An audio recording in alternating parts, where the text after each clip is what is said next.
Hi, everybody, and welcome to the Dr. Psych Mom Show.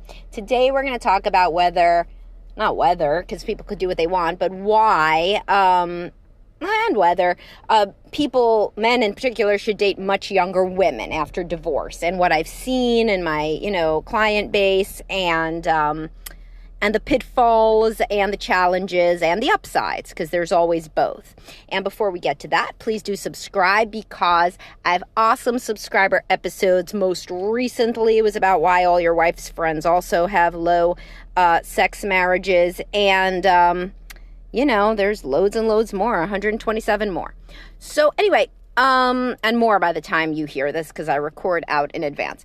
So frequently I see men who remarry after divorce, or they date after divorce, and it's like much younger women, and the women are like somewhere in between their age and their children's age, kind of like equidistant.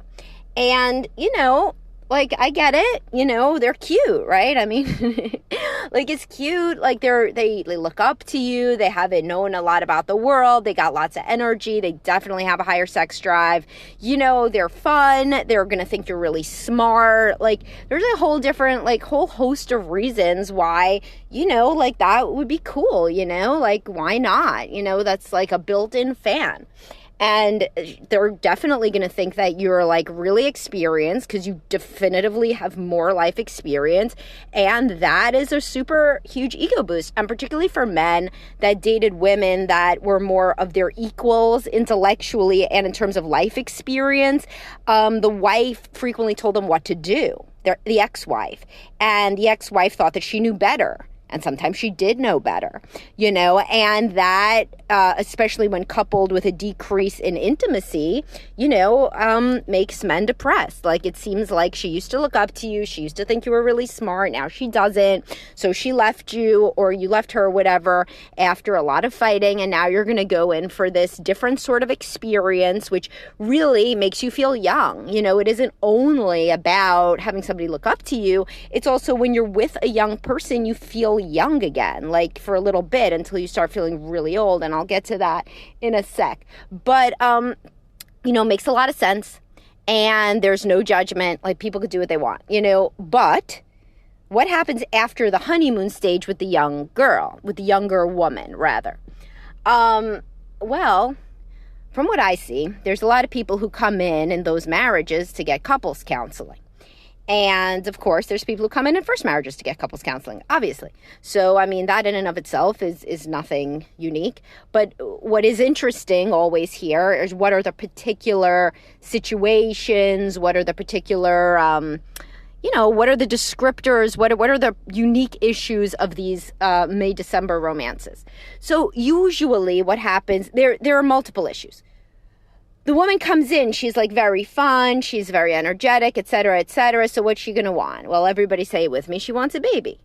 She wants a baby. Or, she wants to start a career. Or she just, changes. She wants some other thing besides to be his cute little girlfriend.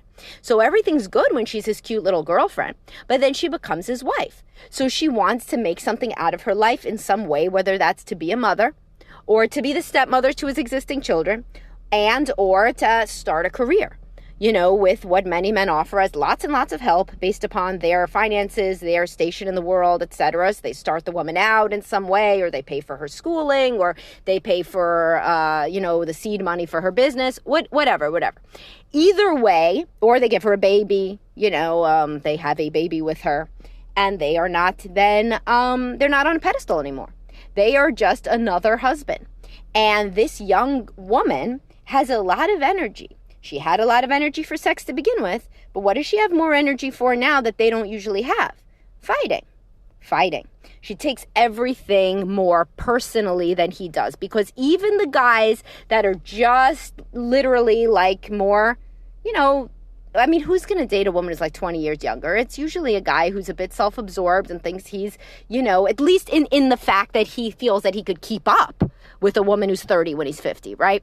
So, you got to be a little delusional in that regard, not to see the writing on the wall that, within the next few years, you may not be doing so great. You're not going to be remotely as handsome. Viagra does not cure all ills. So you have to be a little bit, arrogant or self-delusional in some way, which may be very useful in business. A big personality, a big, strong personality, carries the day. But anyway, so these guys are a little bit delusional, not seeing the writing on the wall. So they don't see some of the downside. So the biggest downside that I see is there starts to be conflict. So she doesn't want to defer all the time, and she has endless energy to fight, and everything she takes very personally because she's young. And even these more self-absorbed guys, they really are older, so they are wiser. Frequently, they're even like CEOs, like top-level guys. They've done a lot of work on themselves, in theory, at least. And so they don't want to be having screaming matches, They will then defer on all sorts of things and then end up in situations where they're really not happy, because she cares more. This is her first rodeo. She's like forming her identity as a wife and a mother. So she cares so super much about every little thing related to let's say the baby, in a way that the guy almost forgot that his first wife used to. He's certainly not at that stage anymore. He sees the larger picture. Maybe he has grown children. He understands it doesn't really matter what Montessori they go to, but she cares super much, for example, So there's a big difference in just basic intensity of an older man and a younger woman. She's a lot more intense. And she's intense in the good ways at the beginning, but over time, and when she's out of the honeymoon stage, which as we remember is 1.5 to 3 years after marriage, or quicker if she gets pregnant right away, and the hormones start changing, then she's intense about getting her way, and she's intense about the resolution of these arguments, which to her feel like a matter of life or death, because when you're young, everything feels like a matter of life or death. So for your teenage child, what concert they go to is a matter of life or death. For an older person, just going to a concert is fine, good, fine, whatever. Oh, it's a band that I like. Oh, that's extra bonus. It's nice to hear this music kind of almost no matter what. There's basically 100 bands I would want to go see. Whereas for a teenager, they'll die if it's the right concert. The Beatles, the people that were fainting when the Beatles came out were not exactly 40-year-old women, right? Or 50-year-old women. So when you're young, you're very, very intense about getting what you want. You're forming your identity. And a lot of this goes in direct opposition to larger life lessons and philosophies that the man prides himself on, such as more of a don't sweat the small stuff ideology, which he's, gained over the years and over life experience. But now she does sweat a lot of the small stuff. And it seemed like she didn't at first because she was so taken by him. It's really hard not to feel very taken and swept off your feet by a man who's spending, money on you, trips and clothes and restaurants and all of these things, And so she was very excited and she didn't really sweat the small stuff. But now when that honeymoon stage glow has faded, she sweats a lot of small stuff. And there's a super huge intensity factor. Also, a lot of these guys are not expecting the high-intensity parenting that comes with this second cohort of children, because nowadays the woman thinks that no matter whether or not he's the primary earner, he should be splitting the childcare and the housework. So sometimes he could buy her out of the housework, but he's still going to baby swim class, and he don't want to be going to baby swim class because he's, running a business or whatever, and he did baby swim class a long time ago, or he never did it and he never wants to do it. And this isn't to say that these men are not involved fathers, but the frame for what it means to constitute an involved father has obviously changed dramatically in recent decades, correct? I think everybody could agree with that. So being an involved father to the baby when your wife is 32 is a hell of a lot different, in 2023 than it was in 2003 or in the 90s or however, And so, depending on how old the person is. But the point here is that there is a lot more high intensity expected, whether that is in fights, whether that is in parenting, or also in the bedroom. And so a lot of guys come in because they become at some point anxious that the woman will cheat because, she's young. She's young, you're not young. So, it becomes kind of this sort of thing where they think, why wouldn't she want to be with a younger man? And I mean, that's a good point, right? I mean, why wouldn't she? For all the same reasons that you like her, she might like a younger guy. And that doesn't mean that she's going to cheat, but does it mean that she's going to find a younger man potentially more attractive than like a man who's 20 years her senior? I mean, obviously, let's not be foolish. So, that at some point gets into the man's head too. Oh, fuck, like maybe she, is compromising. And that's not a very fulfilling or reassuring thought for a man to have. Is when he thought that the money was just a nice add-on, that was much different. But then, when they have some conflict, it's not the honeymoon stage, maybe he sees her look at a guy on the street, then he starts to think, what if the money was primary? And quite honestly, she may have thought the money was primary.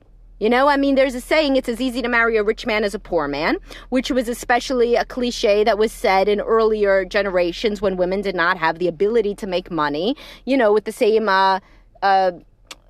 ability as men, right? Because they couldn't even get their own mortgage and shit, So nowadays, it's fallen out of favor, but it used to mean, of course, that it's a hell of a lot easier when you're financially comfortable. So might as well find a guy who's financially comfortable, right? It's as easy to marry a rich man as a poor man.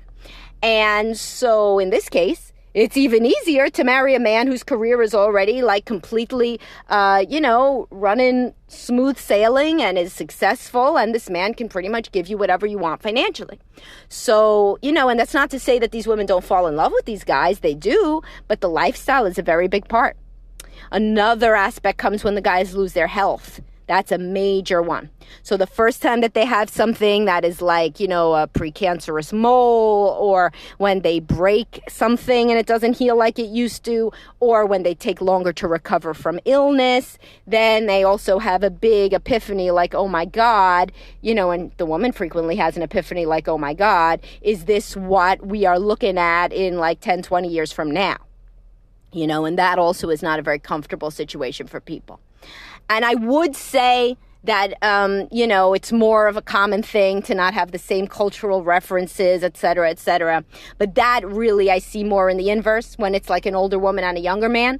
Then, she feels that maybe they're not intellectually well-suited. I see this sometimes with older men and younger women, that they're she doesn't get any of my references, it's kind of lonely, or honestly, she doesn't have life experience to understand what I'm saying. But I don't bullshit you. And this is much less of a factor in male dissatisfaction with his arrangement than one might think.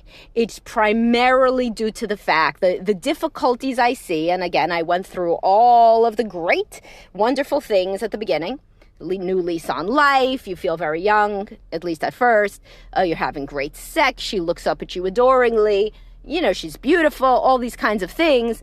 She stays up late, she has fun, she likes music, she likes all these things, right? She likes blowjobs. It all, this is a lot of stuff. Then on the other side is the challenge, on the other side of the honeymoon phase. But many men think that the honeymoon stage then is worth it, because it's their only chance to feel young again. And so for them it is. But there's a lot of other men who think, well, shit, why did I not possibly foresee that there may be problems from dating a woman who's 10, 20 years younger than myself and has is at a really different life stage and is really, really intense about these various things that she wants that I don't necessarily want. And then when they're a little bit older, has these requirements and demands of me that are things that I'm not really into. Whether that is hanging out and going drinking a lot, and meanwhile he has to get up for work, and, he runs whatever he does in something where he needs to get sleep, and maybe she doesn't. Or she's just young, so she could go out partying and she could get up for work and he can't. And so you got to think, you got to think both sides of this. And it's not like everything. There's no free lunch. I say it all the time, and it could not be more pertinent than in this situation. There is no free lunch when you are trying to date a woman who's much, much younger. And I see this all the time. And you don't want to be a two-time divorcee. Nobody thinks that that's cute on the dating apps. So, it's something to think about before getting into these kind of relationships. And again, for some people, it works out great. And for the people that it works out great, I'll tell you, it isn't as much of a whirlwind, insane, passionate thing. Like I, saw the girl like on the fucking, across the room at the nightclub and she's like the hottest thing. And, like that is, a lust, right? Or like I saw her at CrossFit and, I'm so pumped that I can still do CrossFit at 55. And then here she is coming in at like 27, like it's more, the ones I've seen work out better are the ones where they were, and this is possible, friends first. So they know each other more. So for example, she worked with him for a long time before they started dating, throughout, his first marriage, et cetera, possibly her first marriage, or, they just know each other in some way, or, they are just very, very similar people with similar personalities, and it is more of a compatibility, a reasoned compatibility approach, which of course every guy who's blinded by lust will say, oh yeah, that's me, we both like pickleball. But you got to really think about it. You got to really think, is this compatibility, or is this I love her young body and I feel like $1,000,000? Those things are quite different. All right, I hope you guys enjoyed this and found it at least a bit funny and informative, and I'll talk to y'all soon. Have a great day, guys.